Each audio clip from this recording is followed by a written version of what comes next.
The gate tonight was 6.2 million. The attendance was 18,201. Performance of the night, Rose, Dillashaw, GSP, and there were so many. I actually gave OSP 25 and Ramos 25. So we gave another bonus and just cut it in half and gave it to those two guys because what do you do, right? I mean, it was an incredible night. I always say that this sport is all about holy shit moments. This was the holy shit card.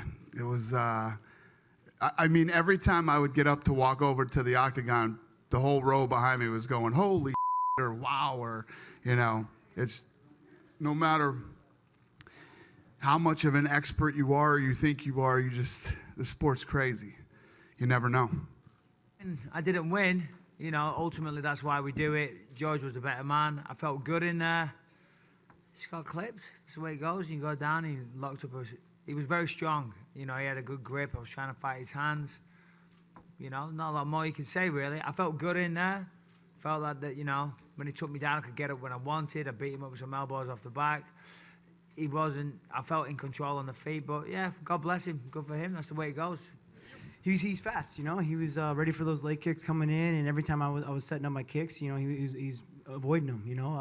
I almost did too much setting up, you know. They knew what I was doing. Had to change that up in the second.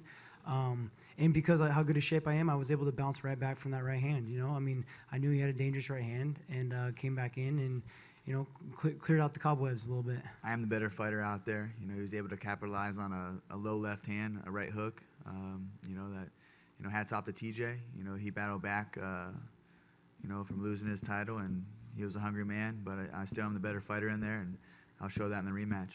It's been a rough week up until, you know, the fight started. It was just seemed like everything was, you know, trying to distract me and be thrown in my face and just, you know, but everything I just kept listening to my coaches and just trusting them, trusting myself, and, you know, I got the job done.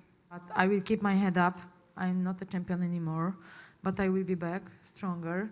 But I'm still a professional athlete, and I've been doing this for half of my life, for 14 years. So definitely I will keep my head up and take this as a champion, you know, as a former champion.